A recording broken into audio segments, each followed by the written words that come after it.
The Adventures of Sam Spade, Detective.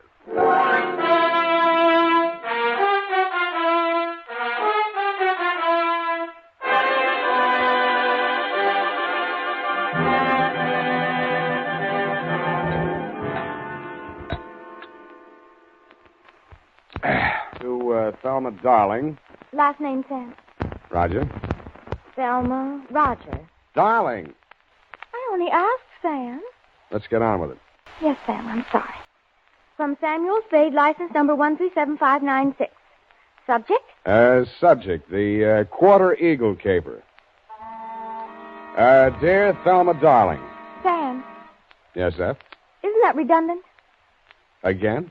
The salutation, Sam. Shouldn't it be Dear Thelma or Thelma Darling? But not both? Now, get this, F. It's real deep. Her name is Thelma Darling. I have that, dear. Thelma Roger. Darling, it's a name. Her father was a darling before her. Oh, really, Sam? Can't you take a joke? On the egg type, you should paste the label, grade AA, fresh. Dear Thelma Darling, I'm stubborn. Not all of this will be news to you. The part that is will be bad news. The start of it was not a quarter eagle, but a bald eagle. He swooped in through the door of my office, landed in front of my desk, perched on the edge of a chair, and said... My name is Eagle, Mr. Spade. Junius J. Eagle. My card. Eagle Vending Machine Company. Huh? They call me the Gumball King. I'm proud of it. Care to join me in a ball, sir? Not while I'm on duty. Ah, that's very good. Our new avocado flavor. Yes, I've kept the Bay Area chewing for 20 years. And I will not be swerved from my purpose. Bully. I intend to fight them tooth and nail. Hammer and tongs. To the last ditch. Bravo. But I'll need help. That's why I've come to you.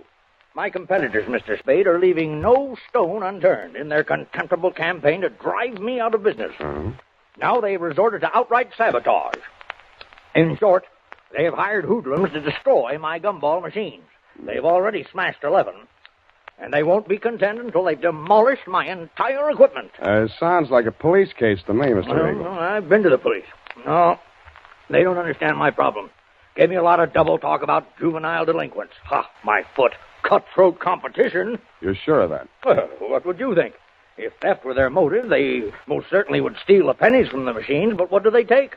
My gumballs. And why did they do that? I'll buy it. Oh, well, by all means. Oh, here, try this. It's our bestseller in Chinatown. We call it Subgum. Better not. I have to drive later. Now, I had the foresight to buy up a 3-year supply of chewing gum at non-inflation prices. So I see. Well, you can see with what thoroughness they encompass my ruination.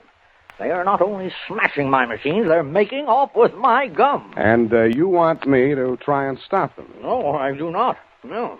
I want you to catch them in the act and find out who is paying them. Well, okay, Mr. Eagle. I'll see what I can do. Good. Now, in this envelope is a list of my machines and their exact locations, together with a check for your retainer. Thank you, Mr. Eagle. I'll keep in touch with you. Mr. Eagle, I meant to ask you, how many of these gum machines do you operate here in town? 300. And guard them well. 300? 300 nuts. 300 nuts, Sam? No, 300 gums. Gumball machines. Sam, isn't it wonderful you took this job? I mean, because of my penny card. I'm sorry if I wasn't listening. My penny card, Sam. My new one, that is. I've already completed my Lincoln series, and now I'm collecting Indian heads. Scalps? No, Sam, pennies. You see, this is the card. And these little slots you see right there, that's where you put the pennies. And they're classified according to the date and the mint where they're manufactured. Now, you see, Sam, where the little S is on these? Now, that's for the San Francisco mint. And the D, that's for Denver. Figures. And the ones with nothing, that's for Washington, D.C. Yeah, well, it's a very nice hobby. Pardon me. 300 gumball machines. You see, that's what I had in mind, Sam. Oh, those pennies. Indian head pennies are scarce, Sam. You have to go through a lot of pennies to find even one. Honestly, sometimes when I go past one of those penny machines, that's all I can do. Oh. F, this is all right between you and me, but don't ever mention your hobby to Mr. Eagle. No, I won't. Riddle me this, sweetheart. How does one detective guard 300 gumball machines scattered all over the city? Well, if they're going to smash all of them, you could just pick out one in the middle and somewhere and wait. No good. If it's an organized plan of sabotage, there might be some pattern. You seem to have given this some thought, though, Effie. How would you pick them? In the busy places where they'd have more pennies. But they're not after the pennies. They take the gum. Well, then maybe the quiet sections where they don't sell much gum. Well, they've knocked over 11 so far, here, there, and everywhere. Busy spots, dead spots. No pattern at all. You know, Effie, maybe I've bitten off more than I can chew.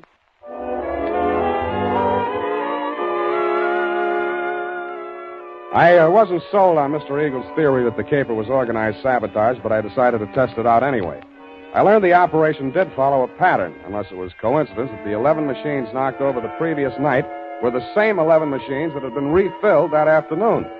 I checked with the Eagle Company's maintenance man and learned that only 5 had been refilled today. I picked the one that looked like the easiest to knock over. It was the one in the doorway of a darkened loft building near the Siemens Hiring Hall on Drum Street. At 9 p.m., I strolled down there. The block was deserted. I took a plant in the adjacent doorway and talked to myself until just before midnight. Then I shut up. My heart skipped a beat as she passed under the light. Red hair. My secretary? Then I noticed how she was dressed. Not on the salary I paid her. She paused before the gum machine, opened a large handbag, stripped off her long black gloves, dropped them in her purse, and took out a small Boy Scout-type hatchet.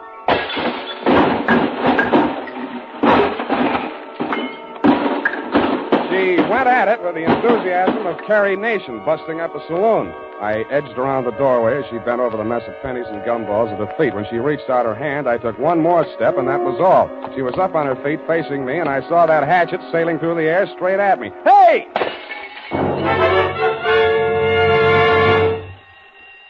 Now see what you've done. Yeah, I'm sorry. I won't let it happen again, I hope. Well, don't just stand there. Let's get out of here. That noise, it'll bring the police down on us. Yeah, you're right. No, not that way. The alley. And that's how I met you, Thelma, darling.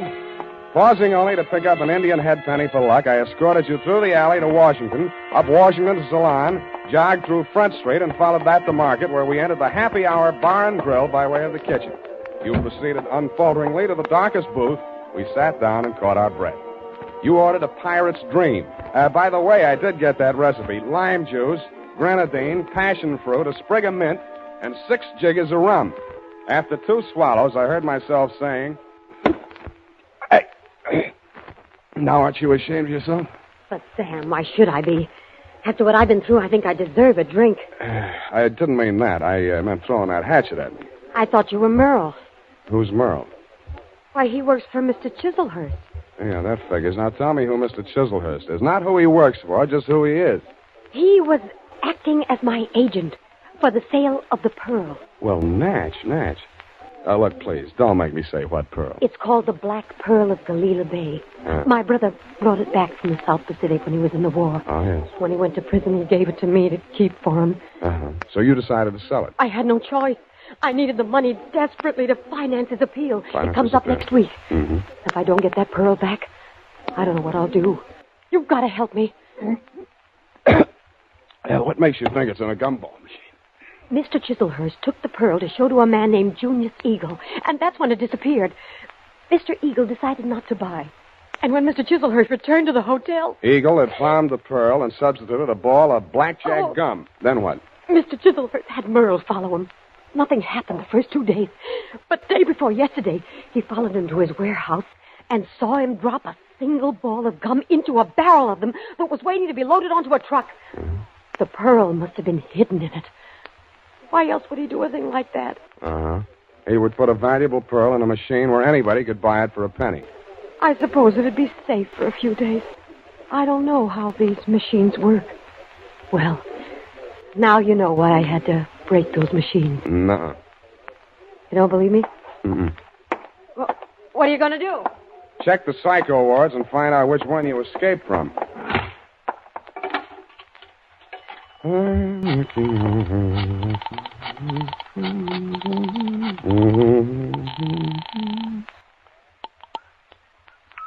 Hello? Mr. Eagle? Speaking. Spade. Oh, yeah, I just got in.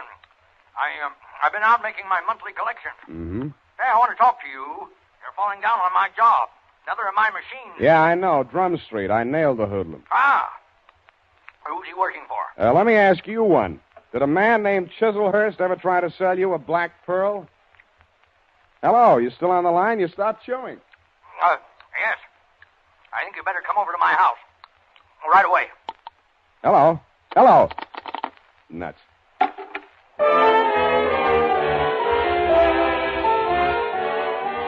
When I came out of the phone booth, I wasn't surprised to find that you had flown the coop, darling, if I may call you by your last name.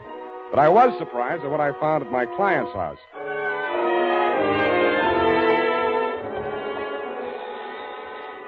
I rang the front doorbell and waited. Nothing happened. Then, through the glass door, I saw a man rush out on the landing at the top of the stairs. He half ran, half stumbled down the long flight to the entrance hall, yanked open the door, and tried to shove past me. I grabbed him. Get out of my way. Wait a minute. Let go. I got to get a doctor. You're bleeding. No, not me. I've got to get a doctor. Why don't you phone? They ripped the wires out. Now let go, or it'll be your fault if he dies. I memorized his mug, lifted his wallet as we unclinched, and let him go. On the way upstairs, I checked his ID cards. Higgins, Morris L., employer, Eagle Vending Machine Company, occupation, maintenance supervisor. On the floor of a room at the top of the stairs was quite a sight. The floor of the room was covered almost completely with pennies. In the middle of it, sprawled forward like a miser who had been attacked while counting his hoard, was Junius J. Eagle. The wound in the back of his neck could have been caused by a small hatchet. There was a bookkeeper's account sheet open across the desk, and scrawled across the neat rows of figures there were 3 words: Spade, Quarter, and Eagle.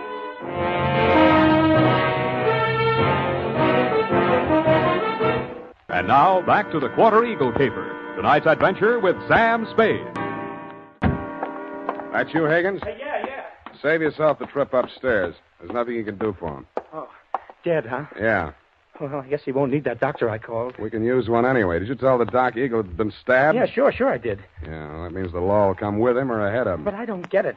He must have been killed for the money, but why didn't they take the pennies? They should have. It'd look better for you if they had. You're that detective he hired, huh? That's right. Now, look, Higgins, we haven't got much time. If you want to find out who killed your boss, spill everything you know to me now, before the cops get here. Because they're going to hold you, and they'll hold me, too, if they find me here. But I don't know a thing, Spade. I just found him like that. How did you get in the house? I have a key. He gave me one, so when I came here to pick up the pennies, he wouldn't have to come all the way down to let me in. For now, tell the cops the door was open. Did he always collect the pennies from the machines himself? Yeah. He was a coin collector as a hobby. He liked to go through them and save out the odd ones. You always pick up the money at 1 a.m.? Oh, no. No, he called me tonight a little past midnight, and he asked me to come right over. Hey, look, you got to believe that. I do. He said the same thing to me. What do you know about a man named Chiselhurst? Hey, wait a minute. That's the name of the guy that ran into my truck yesterday coming down the California incline near Grant. He slammed right into the rear of my truck. I tangled with his chauffeur, some punk kid. Named Merle? Yes, that's what they called him. And there was a dame in the car, too, a redhead. Any report on the accident? No, the cop took it down on the beat there. There wasn't no damage. Sounds like we haven't got much more time here. Oh. What exactly happened the night the first gum machine on your route was smashed up? Come on. Well, first off, I went to a bowling alley on Church Street and removed our machine there. It was discontinued. Wait a minute. Where did you take it? Back to the shop? Oh, wait a second. I got it here in my book. Come on. All right, I'm hurrying. Here it is, 11864. Mm-hmm. No, I exchanged it for an out of order down on Drum Street. Did you leave the pennies in it? Oh, sure. They only get collected once a month. How much gum was in it? About half full. I didn't refill it until today. Yeah. What's your system on the refill operation? Well, I carry about 4 extra machines in the truck. When I go to fill a machine, I take one of the extras already filled out of the truck and trade for the empty. Yeah. Then I fill the empty one in the truck, and that saves me from carrying the bag around. Now, is there anything else I can tell you? Yeah. Huh? Does Quarter Eagle mean anything to you? No. Okay, now where's the back door?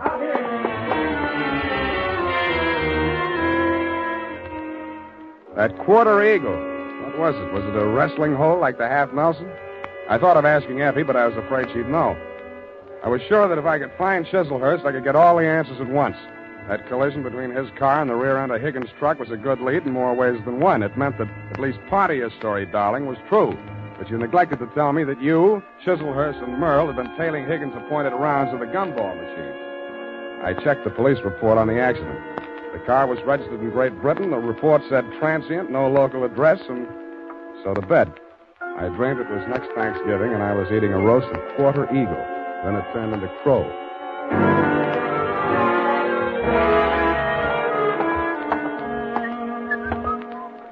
Good morning, sir.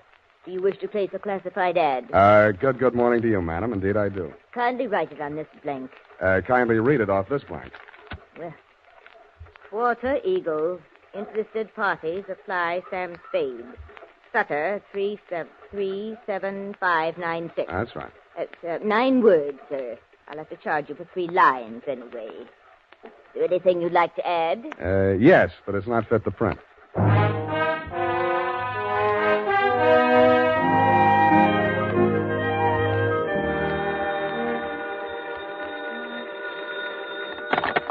Barney's Beanery. Mr. Spade? Yeah. You got it for sale, the Quarter Eagle? Who's speaking? I am speaking. Sergei Zacharias. Zacharias. You are numismatist? No, this is Mr. Spade himself. Look, I'd like to talk to you personally. Where can I reach you? Oh, I am by my shop, 2 doors from Belvedere Coffee Shop on O'Farrell Street. Okay, Mr. Zacharias, I'll be right over. Sam,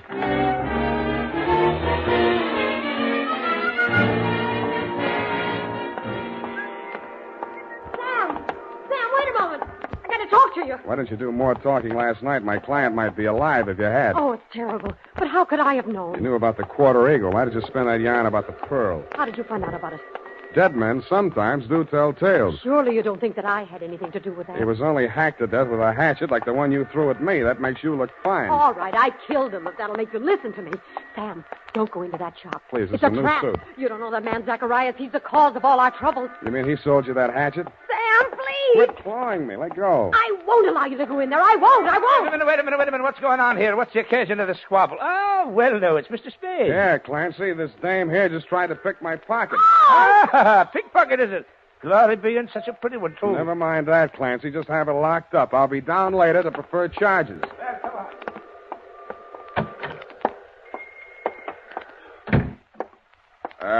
Hello? Anybody home? Okay, chums. Just keep on walking. Straight through the back room. One move and I rip you wide open. Yeah, better not, Merle. Your boss might not like that. Smart guy. Knows everybody's name. Ah, my dear sir. A most propitious meeting. You've brought the Quarter Eagle? Where's Zacharias? He's resting at the moment in yonder closet. Oh, no, not dead. Merely under restraint. Bound and gagged. A necessary precaution. Well, shall we talk turkey, or rather, eagle? Tell your punk to take that knife out of my ribs. Who's a punk? Now, Merle. There's been quite enough violence. Check. I think I'll take that knife. Leave it there. Now, sit down. Merle. Oh, headstrong boy. Now, as to the Quarter Eagle. I'm willing to pay a reasonable reward for its recovery. But first I must tell you that Miss Darling, for whom I'm acting as agent for the sale of the coin, is indeed the legal owner, despite anything Mr. Zacharias may have told you to the contrary. What would you say to $500? I would say no dice. 1,000? I would say I'm still listening.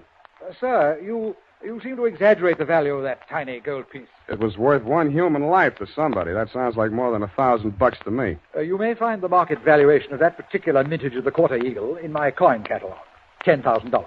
But, sir, that valuation is based upon the mistaken belief that there were only 2 in existence. It was while rummaging in her grandmother's attic that Miss Darling came upon a third. When she brought it to me, I could scarcely credit it. It was matter of official record that 2 specimens had been stamped out when the die broke. And then it came to me. There must have been a third.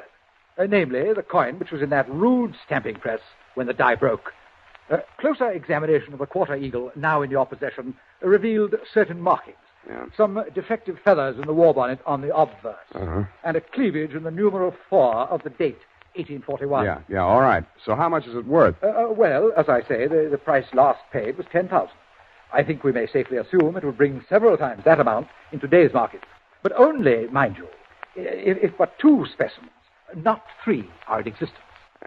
So you decided it would be more profitable to clam up about it and see what the owners of the other 2 coins would pay to keep this one off the market. Precisely, sir. How did it get in that gum machine? Therein lies the tale. Keep it short, will you? I'm getting hungry. Well, sir, I brought the Quarter Eagle to Mr. Zacharias. Yeah. Who was acting as agent for the owner of the other 2 coins. An Australian sheep herder, I believe. Retired now. Yes, I'm glad. Well, not to put too fine a point on it, Mr. Zacharias' offer was so poor that I took umbrage. Oh, you didn't? I gave him a caning and left the premises. Really? But I'd gone no farther than half a league up Turk Street when I became aware that 2 ruffians were skulking at my heels. No. sent, I had no doubt, by Mr. Zacharias to rob me of the Quarter Eagle. Egad, sir. Precisely. Knowing full well that they would not dare to strike in a populous, well-lighted resort, Yes. I entered a bowling alley at the corner of Hyde Street. No pun intended. Thank you for that, sir. But there upon the wall, I spied a penny vending machine, and the word Eagle caught my eye. Association of ideas, no doubt. No doubt. But that, sir, is how I came to put the Quarter Eagle into Mr. Eagle's gum machine. Yes, I think I can take it from there. When you went back, the machine had been taken out by the Eagle Company's maintenance man, right? Not quite. I caught him in the very act of removing the machine and followed him out of the building. Yeah, but then you lost track of the machine. I found out why. Never mind that now. What I want to know is who followed Mr. Eagle home the night he was killed. I'd rather not say. Then all bids are off. One moment, Mr. Spade. Yeah? Am I to infer that your price for the Quarter Eagle necessarily includes bringing the murderer to justice? Just that, Mr. Chislehurst. Well, I suppose there's nothing for it but to make the supreme sacrifice. Merle. Me? You double-crossing pig? Now, Merle, you know perfectly well you did away with poor Mr. Eagle. Shut up. I'll cut you to pieces. Gross insubordination. You deliberately exceeded your instructions. I wanted you to apply only sufficient violence to recover the coin. Instead, you seized the opportunity to satisfy your nauseating bloodlust. Really, Merle? Cut you to pieces. I'll cut you to pieces. All right, drop the shiv, Merle. Knife that, you punk. Egad, that was a near thing, sir. The base ingratitude of that boy. Oh, well, what's done is done. When may I expect delivery of the Quarter Eagle?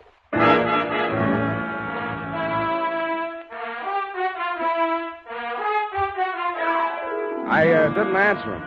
To cover my embarrassment, I gagged him, manacled him to Merle, and delivered the package marked one murderer, one accessory to the dumbfounded minions of the law. And that, Thelma, darling, I regret to inform you, is still the crop.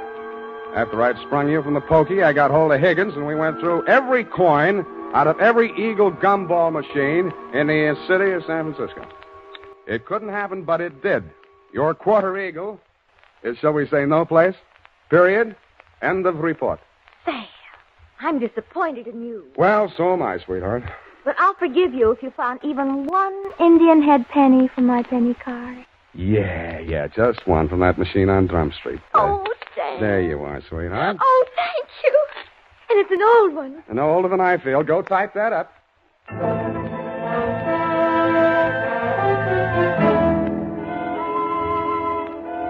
Sam, this money is counterfeit. Are you sure? It's joke money. It says $2.50. Hmm? You see where it should say 1 cent? $2.50. Let me see that. $2.50. If an eagle is a $10 gold piece, what is a $2.50 gold piece? Oh, now, let me see. $5 would be half. Sam. Right. A quarter eagle. Yeah, that's just dirt on it. See, it's gold, really. Oh, look at it shine. Like the stars in your eyes, sweetheart. Oh, you darling. Good night, Sam. Good night, sweetheart.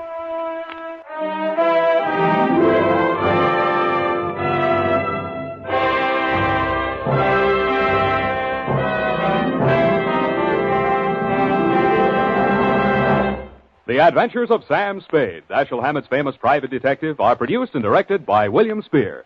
Sam Spade is played by Howard Duff. Lorene Tuttle is Effie.